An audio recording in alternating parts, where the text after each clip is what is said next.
Hi, everyone.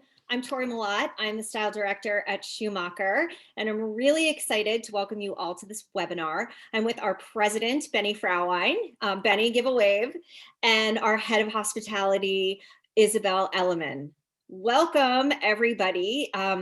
This is so exciting. We produce. Tori, Yeah. if I can interrupt you for a second, I think people are still joining, so Oh, I they're don't know still if we joining. want to Okay, wait like well, for let's let them another. join. Let's join them because I think everyone who joins now has no clue who you are. So I think Okay. you're going to have to introduce all of us again. I'm used to the Instagram lives when you just go, and I'm not used to these webinars. So this is a whole. Oh, yeah. So Yeah, I would probably terribly fail at Instagram lives because I've never done that. But by now I'm a webinar pro. All right. Well, you're gonna have to coach me through this. So do you think we should give it a few more minutes, Benny? Yeah, I mean, I don't know, like 30 seconds more. Okay, we'll give it 30 seconds. It's great to see how many people have already joined. From all over, I guess. In our business success school webinar story, people come from England, Canada, South America, the US. It's really exciting to see that. I know we get a lot. Well, depending on who the designer is that I'm interviewing, we get people from all over the globe too. We get a lot of people from the Middle East, which I think is so fascinating because I'm always like, isn't it bedtime there? But maybe they're insomniacs. I don't know. Shall we get started? All right, well, let's start. I'm Tori Malott. I'm the style director at Schumacher, and I'm joined by our president, Benny Frauwein. Benny, give a wave. Yes. And our head of hospitality, Isabel Elliman. And today we are going to be talking about this incredible report that we put out, what was it, 2 months ago, Benny? 3 months ago? Yeah, something like that. Yeah, it's a really comprehensive report. And I guess I'll just start with the first question is, what prompted us to embark on this research? And how do you think this report is going to help interior designers and hospitality groups? And really, how did we pick the experts? Because I don't actually know that. I'm curious to know. Well, so first of all, I think what we tried to, so summer 2020, I think we all got not only worried on a personal basis with the pandemic, I think we all got very worried on a business perspective too. And if you see that your business drops significantly, which it did for us on the hospitality side, you get very nervous and you rather try to understand what's going on and whether that business is going to come back. Because if it doesn't, you probably take initiatives that you wouldn't take if you feel like, you're rebounding rather soon. So that was one. The other part was that, quite frankly, again, with like so much less business coming in, we had a team that wasn't at 100% capacity. And we didn't want to furlough the team. So I was thinking, what can we do in order to keep everyone busy and at the same time create value? So we thought, okay, so if we are really struggling understanding the situation, our clients must be too. And that was when we had the idea of creating this report. And the title also really is A New World, How to Succeed in Hospitality, because we didn't just want to speak about, okay, the market dropped X% and will rebound Y%. We wanted actually to work with experts on understanding, is this a market that is going to be attractive in the future? And what as a hospitality group do I need to know how the next 10 years look like in order to succeed? And what does that mean to interior designers? So that is really what we were trying to do last summer. And we worked on this for 4 months, interviewed over 50 decision makers in the hospitality world and in the interior designers world. And by decision makers, I mean owners, CEOs, presidents, managing directors, design directors. So to have a really broad range of how people would see the hospitality sector. Also, we chose people in the US and in Europe in order, because, kind of to get this connected to. It was fascinating. And for everyone who is listening, that topic is much more interesting than it sounds on paper. It is. I have to tell you, I've read the whole thing, and it is fascinating. And I love that we got such sort of experts in the industry to weigh in and to give their predictions and sort of their insight. It was really great.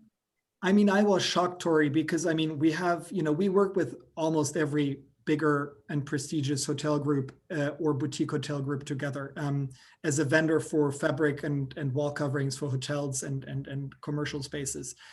So we knew we had a network, but I was very surprised how many, busy decision makers were willing in a time like that to contribute to that.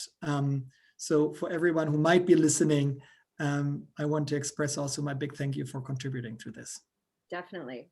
So going back to some of the insights, what areas of the hospitality industry are expected to rebound the fastest and why? Yeah, so we were, as Benny said, lucky enough to speak with 50 different experts sort of over the summer. And of course, none of them had a crystal ball where we can predict kind of what the future will look like. But what was really interesting in the conversations that we had with them is sort of talking about what trends had taken place over the summer or over the past couple months as COVID hit the industry, and to think about those ripple effects and how they would affect the future of hospitality. So what was happening today that would kind of ripple out and continue in the future. So what we saw a lot was an increase in domestic travel here in the US. I think as well as with Europe. I know there were limits to travel based on some travel restrictions. And while that might have been a temporary sort of condition due to COVID, it's definitely something that we think we'll see more of as well, is just especially in the next kind of 3 years, is some of this domestic travel. Interestingly, too, what we heard across the board from our experts is that when it's safe to travel again and there are vaccinations, that there is pent-up demand for luxury travel. There are so many people who have been interested in travel and that haven't been able to, but that also this interest is going to continue into the future, that this is really something that people believe in strongly and want to do, both to enrich themselves and the world. And so that is something that's very optimistic coming out of these times that have hit the industry, thinking about kind of the future and that there is opportunity for designers and for hospitality groups and for travelers for kind of years to come. Something that we've And I mean, sorry, Isabel, I'm just like, Isabel and I were joking before, and we said, like, we are so over sitting in our office, in our home office. Like, there's a lot of pent up demand between the three of us already, I think, so it's just very natural, I think, to predict that. Yes, I know. I can't wait until we get like the go. And I think it's going to be like a mad race. Well, let's talk a little bit about, as we said, travel is going to start to pick up, and how is it going to change and continue to, like, how will it change over time? Right now it's domestic, but do you think it will change in, let's say, 5 years or 10 years? And who's going to be traveling? Where are they going to be traveling? And how's that going to look? Yeah, so it is interesting. It was interesting to talk to experts who they saw in Q3 of 2020 an uptick in occupancy in hotels. So the summer months did much better than the spring for obvious reasons. And so it's interesting to think about, there was much more domestic travel, car travel rather than air travel. People tended to travel to more environmental areas or rural areas, or lots of seaside towns as well. We interviewed some people who said their occupancy had never been higher. So what's interesting to think is that while those were sort of immediate effects of the pandemic, is to think about what in the long term will remain. So there were certain aspects that were very interesting. So over the summer, people sort of focused on areas that were more sanitary and not interacting with people. But we do believe that there'll be more buildings of villas or kind of private properties within a larger hotel space, so that you can kind of have more privacy and be separated from people, but still have that kind of luxury experience. We also heard that increasingly at some hotels in urban centers, which were hit particularly hard, that there could be a transformation of some of the rooms into residences, so that people could start living in hotels and kind of experiencing that hotel sort of lifestyle, but as a residence.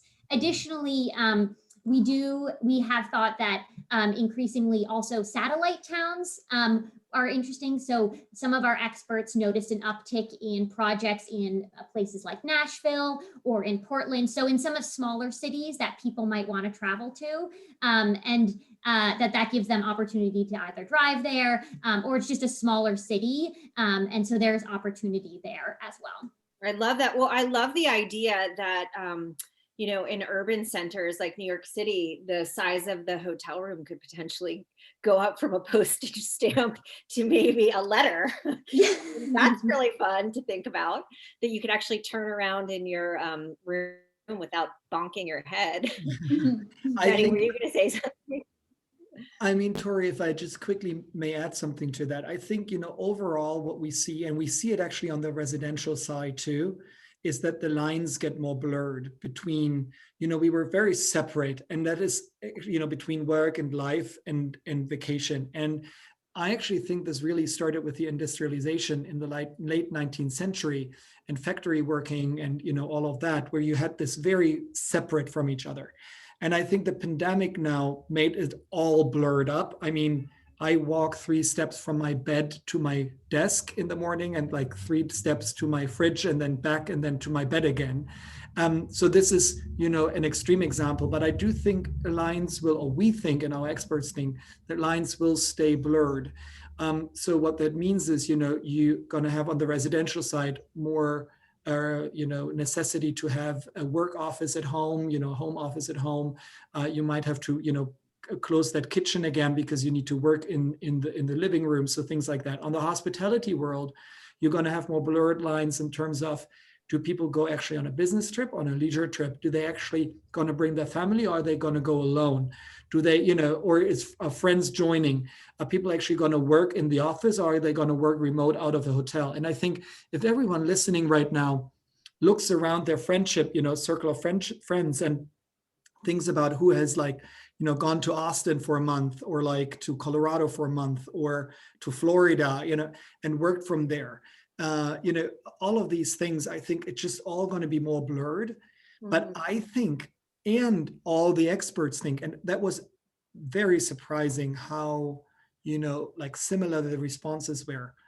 All signs point up in terms of, rebound. And I think that is really exciting, especially where in hospitality, as a hospitality group and as an interior designer, you want to understand the 10-year prospect, because you make decisions on your business today. In the hospitality world, you invest today what needs to be relevant in the next 10 years. And as a hospitality designer, you want to understand, shall I stay in this field, or shall I jump and go into the residential field that obviously has, is like starting a golden age here.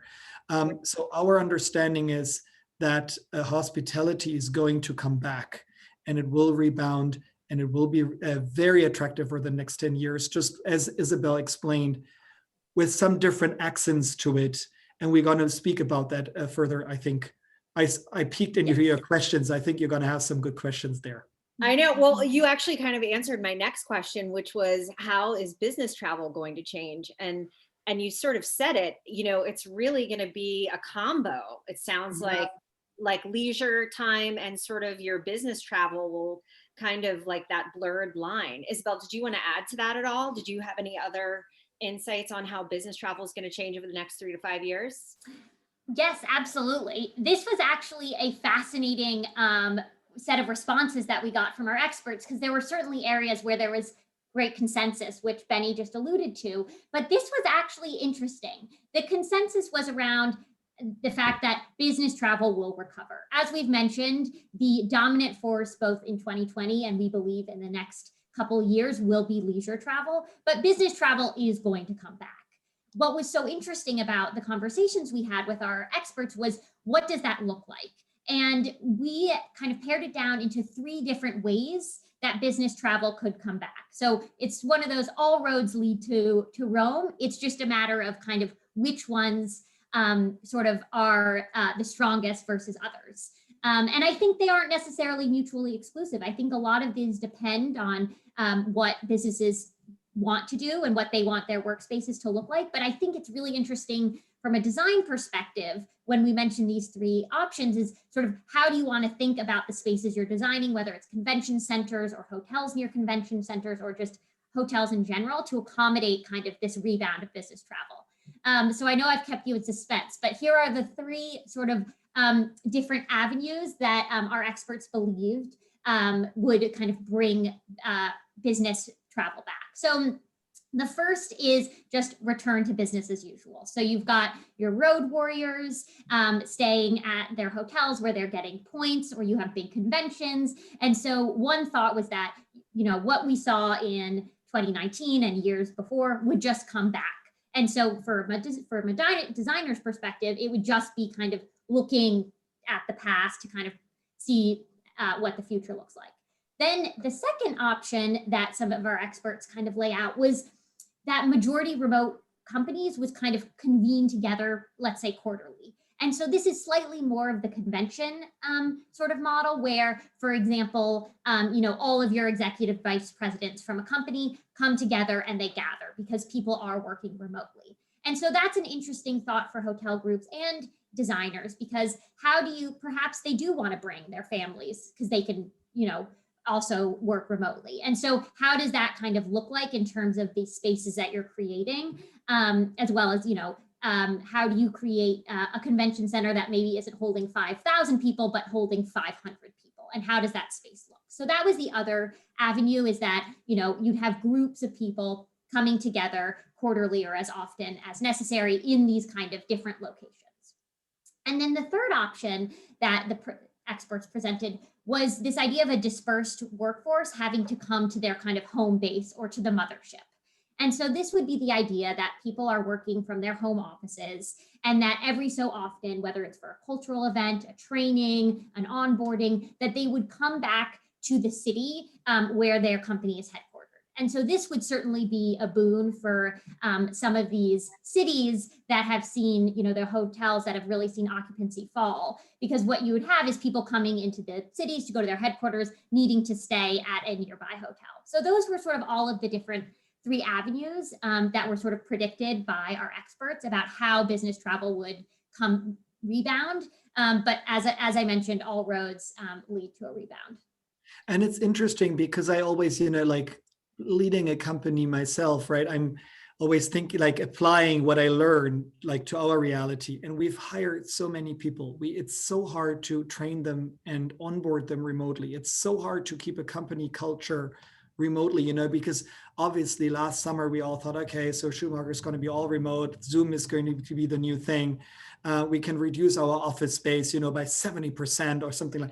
And I think, all of that just turns out not to be feasible, because we need to have an identity as a team. We need to know each other.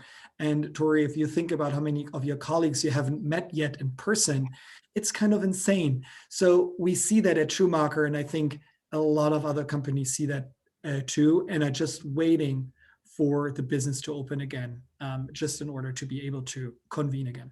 Definitely. And as a working parent, I can tell you, just hearing this, I'm like, I hope I hope that they schedule these like come-togethers around the school calendar, because then I can bring my kids on vacation.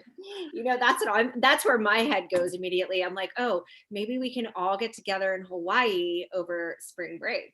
That would be incredible, right? Well, okay, so when I read this report, the one thing that stuck out to me that was sort of, you guys really hammered this home when you wrote it. And I think it is so, for me, it was the main idea of the report. It's all about this concept of meaningful connection. And, we were so lucky to have this vast network of experts in the hospitality industry, to pick their brain and to find out exactly what the future is going to look like the next 10 years. And again, they talked about meaningful connection so much. Benny, walk us through what that means and what that means for the industry. I thought you would never ask this question. Oh. I'm really excited about this term. And if there is something that I want every hospitality designer, commercial, designer, or, someone who works in hospitality groups to take away from today, then that's this word. So I think we've established in the first 20 minutes of this call that we see that travel is coming back, that occupancy rates will go up again. Actually, just sorry to go off track for a second, Tori, but during the financial crisis in 2008, 2009, 2010, occupancy rate dropped by 15%. So that was the first we looked at in last summer, because in 2020, it dropped between 70 and 85%. So a financial crisis did have less impact than obviously the pandemic, which I think is crazy. But also the recovery will be much, much faster. And we've seen over the last 30 years an annual growth of 5% every single year on average. If you look at the graph that is also in our report, it's actually remarkable how this just keeps growing, keeps growing, keeps growing. And if you do the math, if it's something grows every year, 5%, I think it doubles within 10 years or something like that. So until 2030, we actually foresee significant further growth in this industry. So I think that's just very important to mention really quick. So, but you still, as a player in this field, you still cannot succeed, even if the market is growing overall. We see this in a lot of examples across different industries. So the question is, what does every one of us and everyone who is listening to us right now need to focus strategically on over the next 10 years? I love to think in buckets. It just simplifies my world a lot. And I think of the 90s bucket, or like also that's how we played, laid it out in the report. I think the 1990s were all about capacity. Hotels tried to create capacity wherever they could in order to be able to accommodate big conventions, in order to, just have the numbers of rooms in the market and hope to get occupancy on them. Mm-hmm. The 2000s then were all about, premiumization. And you saw premiumization actually across every industry. You saw that in the beverage industry, where suddenly, liquor brands would have, high-end product. You see this in hospitality. You see this in the car segment. You see that, everything in the 2000s became kind of premiumized. Then the 2010s, and that was the last 10 years, and I think no one is surprised to hear that. It was all about the experience. And if we apply that to hospitality, it was about, oh, I had a great experience. They had, I don't know, this great cinema room in the basement, or, they carried my suitcase up to my room, or whatever that experience would be. So, and I think with what we've every single one of us, on this call have been through over the last, I think it's now 12 months. I think we really crave a meaningful connection to our families, to our friends, and to what we do.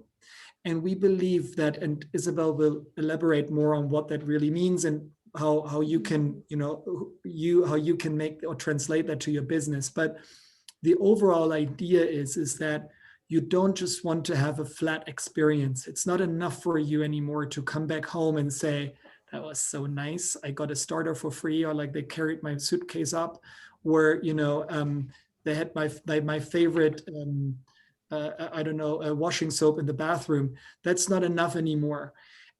You will have to, like, in the along the value chain or along the customer journey, when you're looking for a hotel and you want to choose where you go, where you stay, up to arriving, the whole stay, food and beverage, as well as the post-stay experience. How can you take something with you? What feeling are you taking with you? That needs to really touch the customer's soul and heart, and they need to come back and be proud of what they did. And I love that Susan DeVoe wrote in the chat, actually, how great would it be to stay in a hotel where there is access to locals to enhance your experience in a city? Susan, this is dead on when it comes to meaningful connection. And I think that is exactly what the next 10 years are on, or like going to be about. And every one of us can take that instead of a challenge as an opportunity, and now think about how we can position ourselves to really bring this point home. And Isabel, you can speak in a second, but let me allow one more thing. I think on the Schumacher side, for example, to make this more tangible, we've been really thinking about how to do that. And we can create, with fabrics of our largest archives, or we can print, we did a hotel in Brooklyn and we produced that, wallpaper in Brooklyn with the hand painted, thing from Brooklyn.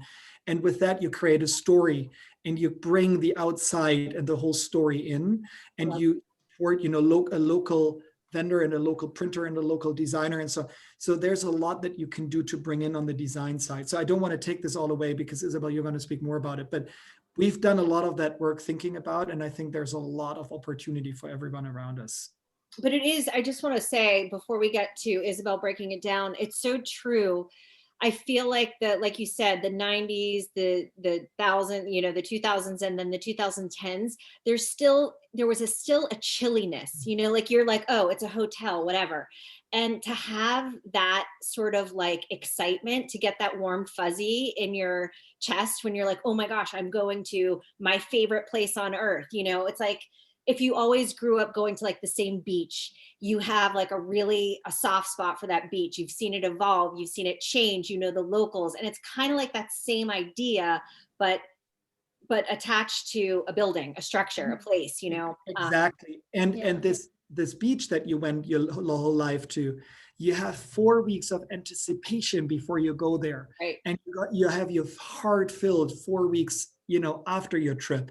And Yeah. that is something, that's why we really, with our expert, really expanded this customer journey from just like check in to check out to, a span of plus minus 4 to 6 weeks before and after.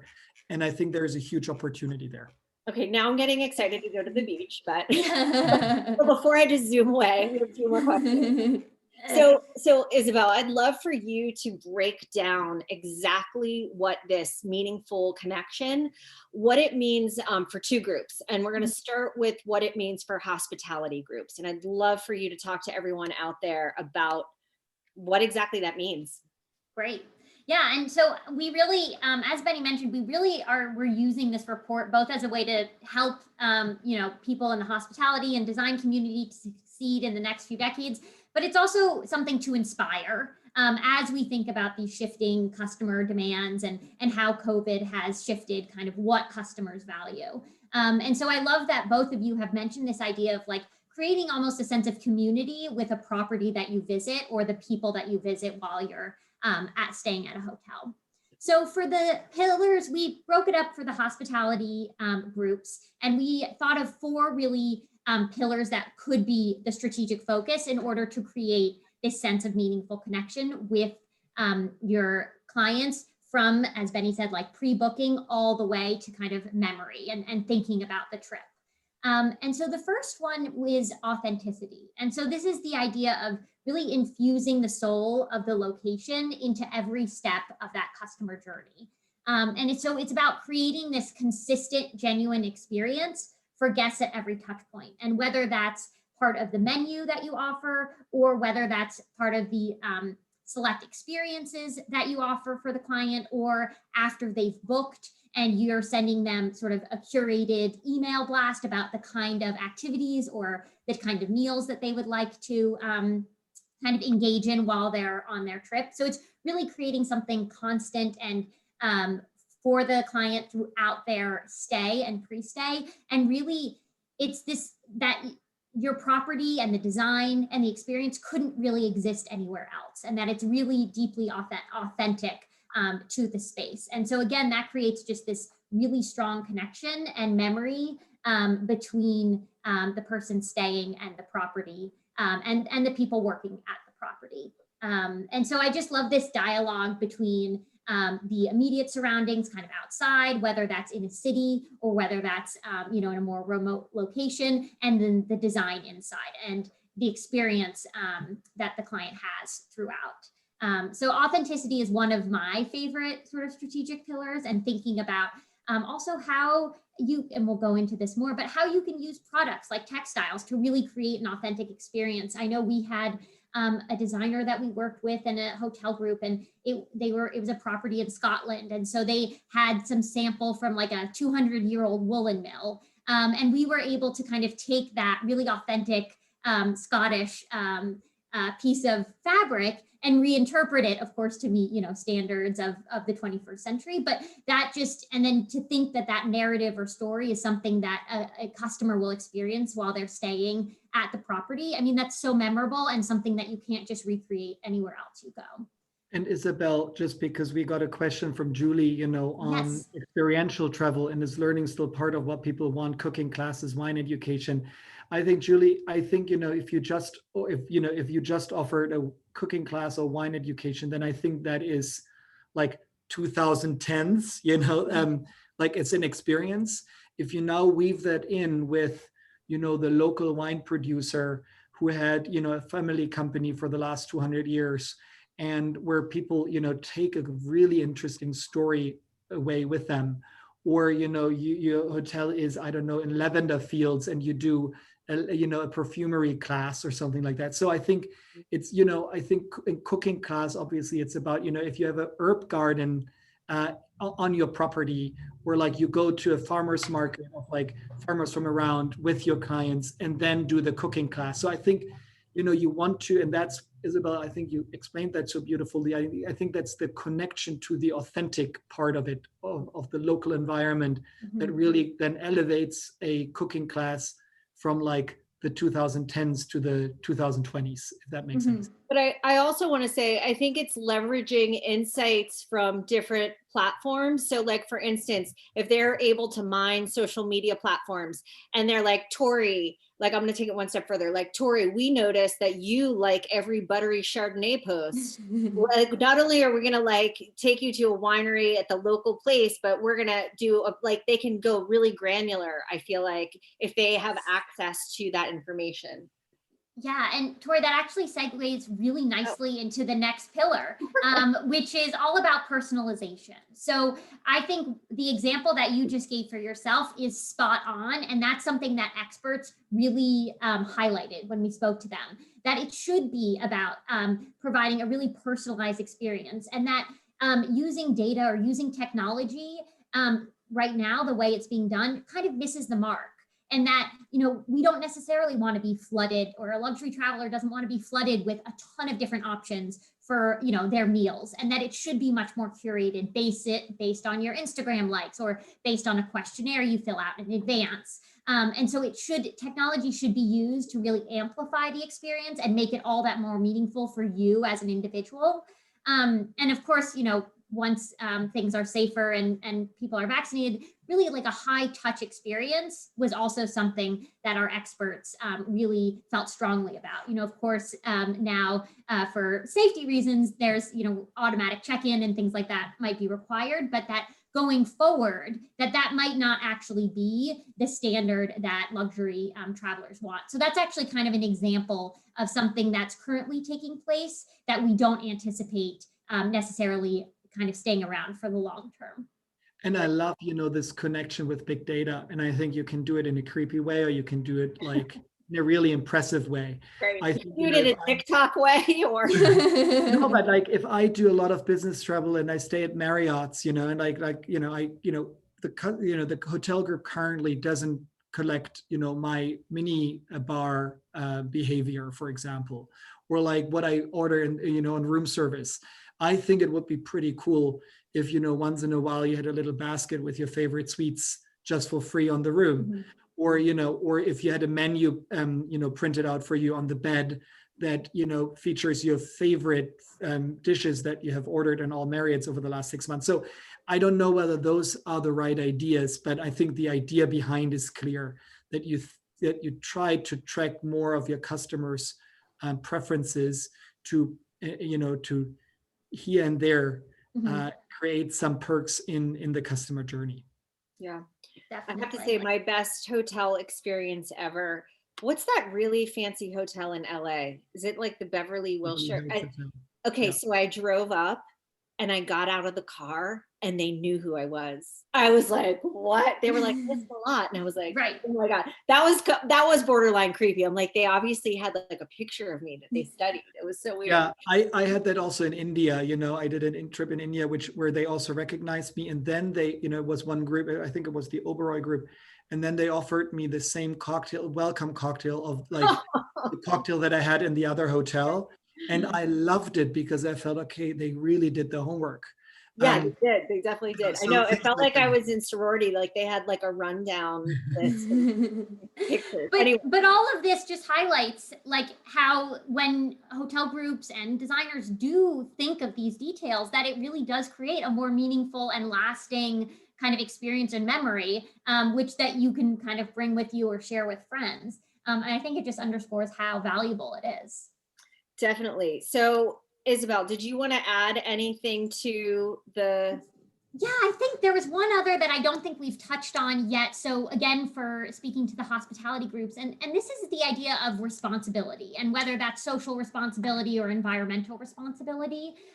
When we spoke to experts, this was another one where there was some consensus around just how important responsibility and that idea would be in the coming decades. So this is really enabling guests to feel that they've enriched themselves as well as the community during their stay, so that they feel that they've done some good in their travel.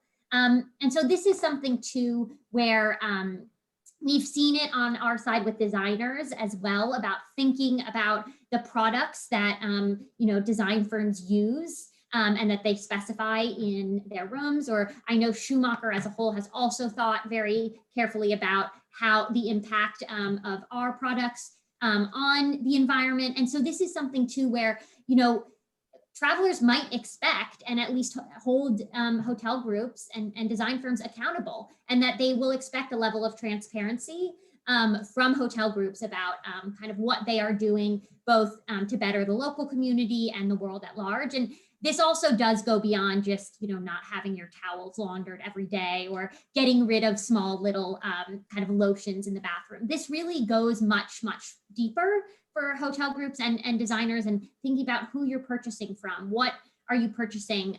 Can you use local craftsmen to do some of the work on your property? And kind of what can you do to make the experience much more sort of thoughtful, because the consensus really was that travelers in the future will expect this from hotel properties.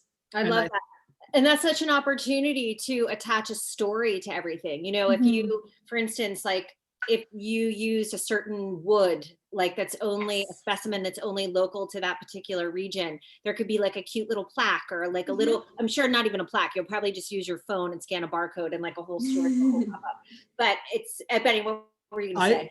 I would have even liked more, Tori, if you had taken that example for wallpaper or fabric, because that's, for example, exactly what we do. No, but on a serious note, on a serious note, I think, I don't think hospitality groups will get away anymore with just getting everything from China. And it's not about China; it's about the distance. It's about workers. How how do you call this? Like how people are working, under which conditions people work, the carbon footprint. In a lot of cases, the wood is not from China; gets transported to China, gets built there, then gets transported back. I, as a customer, I want to feel good about my choice, and I probably already feel bad enough about taking a plane. So it's good to kind of feel you give back, and we will have more and more to justify to our friends and to our family what we're doing. Yes. So if hospitality groups, and this is now the crossover also to interior designers that are listening, if you are able as a hospitality group, or if you're able as an interior designer to create, to really bring that point home, I think you have a great advantage, and to tell the story, Tori, exactly how you just suggested, with little plaques or like little things in the anticipation of your trip. You can have people indulge in that and already feel great about their choice before they even step on the plane. Right.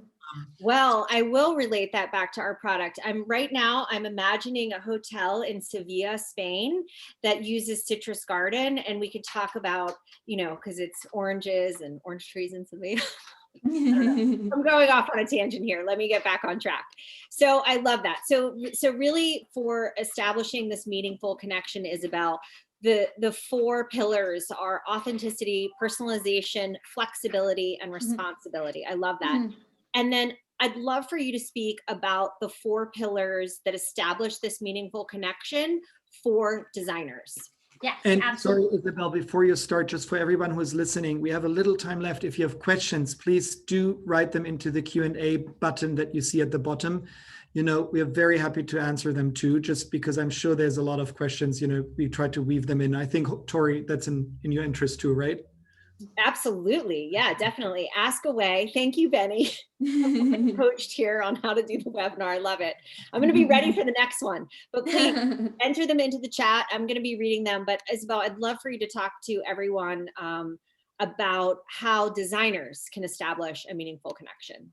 Absolutely. So there are four main buckets that designers should really focus on as we think about the next 5 to 10 years. And so the first one is localization. And we've talked a lot about this, but this is the idea that designers can really like relentlessly research the location and the history of their project, and that they can really become experts for the hotel groups about the location and how to kind of amplify and complement the location through design. So Benny had mentioned that Schumacher was lucky to work on a project in Brooklyn, and things were produced in Brooklyn. And we are currently actually with one of the design firms we interviewed who spoke about localization and that importance. We are actually, it's a New York firm and it's a Manhattan property.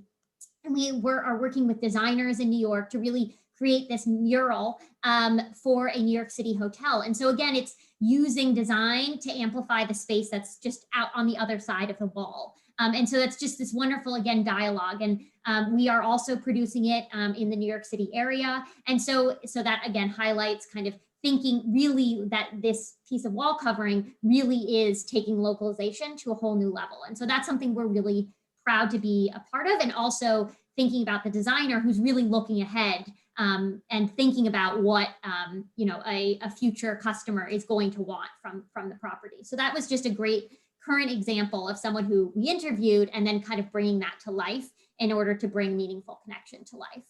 And so that was localization. And again, there's a lot of overlap with, responsibility and authenticity. And so it's definitely where a designer can come in and help a hotel group achieve authenticity and responsibility through thinking about localization.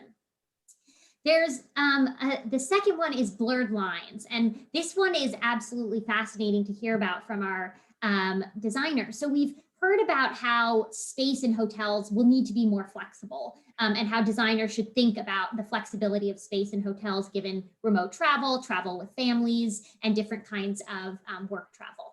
But what this idea is that you take the elements that made you successful in hospitality and you transfer them over into different industries, whether that is a dental industry, whether it's, we've seen it with like vet clinics, or maybe it's plastic surgery, but or use those residences that we were talking about in hotels. And it's taking those features that have made you so successful in creating meaningful connection and transposing them onto a different type of property. And so that also allows designers to expand not just be limited to residential and hospitality, but allow them to also expand their businesses into kind of other sectors that might not have focused as much on design or kind of making it feel like kind of a home away from home. And so I think that's a really exciting opportunity, and I think something that we'll likely see more of in the coming years. And then the third aspect was about consulting. So this too is, how do you take the learnings that you as a designer have, and how do you take sort of the knowledge that you've gained through COVID or the things that have changed that you think will be permanent, and how can you really advise hospitality groups? We heard across the board from hospitality group procurement firms when we interviewed them that the design is going to have a bigger seat at the table going forward. And so this is really the time to use kind of design knowledge and past successes and really be able to consult and come in with ownership or hospitality groups and really advise them on decisions to make in order to be successful.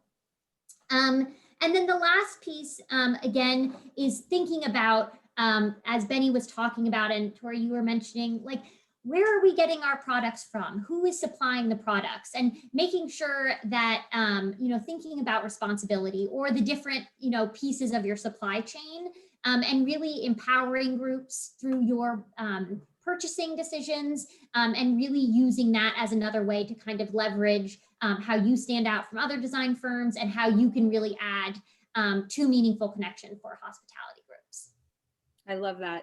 And I love, Isabel, the part about the consulting, because I think that it's clear now that design is like, design is all about wellness, really. It's about personal wellness and how we live in our spaces. Like, our spaces impact our wellness. I really think that. So Benny, I would love for you, would you just summarize for everyone, because we got to wrap it up. We're running out of time. Yeah. I would love So if you could summarize like where the industry is going to be in the next 10 years. yeah, I would love to. I'm just also trying to just, I think we had one question whether we can repeat the 4 pillars, Isabel. Maybe you just want to quickly do that because for everyone to follow. And then also I just put into the chat, I put the link to the report that everyone can buy if they want to, where everything is written out. So you see that with on Tori, and you see you also that it's all written out, by like this is consulting and all the different steps that you can do for hospitality groups. You see how they can do this along the customer journey. So I don't want to sell this now to everyone. That's not the goal of this call. Yes, But you might just but you might just want to see it all in detail. So we just got the question. Sorry, Isabel. Maybe Absolutely. you're gonna summarize those Yes. pillars again, and then. Yes. So for design firms, the 4 pillars were localization, so researching the site, blurred boundaries, so spreading the gospel of meaningful connection beyond hotels, consulting, so proactively advising your clients on their projects, and then purchasing, so working with your supply chain to create a more thoughtful purchasing plan. So those were the 4 for the design firms, and then we had 4 also for hospitality groups. And that was authenticity, so infusing the soul of location into every step of the customer journey. Personalization, so really thinking about your client and using data to make their experience meaningful. Flexibility, so empowering guests to stay and interact with the space in different ways. And then responsibility, so enabling guests to feel like they've done some good in their travel. And also, I'm so sorry. I didn't realize there was a difference between the Q&A and the chat. I thought everything was in the chat. So I see those questions now, Benny. And Julie, I see you said you're having trouble getting your copy. After this, if you just want to ping us just DM us on Instagram, and we'll help you figure it out. So just message us, and we'll get you sorted. But Benny, give us the big summary. So the big summary, I think the first message is we are going to be okay. And we didn't change as human beings. We still want to see the world probably more than ever after sitting on the same chair for like a year, after exploring the world on Instagram and on all of the other, like I can't tell you how often I am on booking.com just to explore hotels. So, and we're going to see that, after the rebound, and I think the next 6 to 12 months really don't matter if we are okay in cash. The next 6 to 12 months are not going to decide the game. The game is going to be won over the next 10 years. And if you want to win in the next 10 years as a designer or as a hospitality group, then you need to embrace meaningful connection. And you need to advance in that sense in your offering. Because even if the demand increases, we also see that a lot of companies have pockets full of cash and are ready to invest. And if they advance and you don't, then they're gonna steal market share from you. So I think that's important. We see this. I think that overall big hotel chains with where every hotel has the same design standard and the same name on the door will be challenged. I think boutique hotels that feel very individual will probably have the golden 20s ahead of them. Overall, we see actually pretty positive into the world, and we love that things become more meaningful again. Is a personal comment, but I'm not a big fan of this waste culture, and you do something and you check the box and you move on, and so I think things just become more relevant again, and people want to grow. And I love that expression. One expert called it a yearly growth trip. So you go somewhere and you want to grow as a person. I think this will become more and more relevant as we all run through the next decade. I love it. Benny and Isabel, thank you so much. First of all, thank you for putting this together. This was a lot of work. My copy's so beat up because I literally had to study this really hard. I'm not used to this business talk. But it is such an incredible piece of research. And you guys, thank you for this. And everyone out there, thank you so much for tuning in. I just want to say, Teresa, I love that you shared about your experience at the Park Lane Hotel. Yeah. so Love cool. that story too. And hopefully we'll just continue over the next 10 years to hear that more and more and on a much deeper level, which is so exciting. I'm excited for all these warm fuzzies. Oh my gosh, can't wait to travel. But anyway, thank you all so much for joining. Obviously, if you have any more questions, hit us up. Wait, I see a couple here. Really helpful, great discussion. Thank you all. So I think that's it. Isabel, Benny, again, thank you for your time Thank you, Tori. Thank you, Tori. Thank you, Benny. Literature. Thank you, And you Isabel. guys can all buy it. It's on the link. Benny put it in the. Oh, you could also go to the link in our bio, and you can get it there too. All right, everyone, have a great rest of your day, and we'll see you all later. Happy Bye-bye. travels.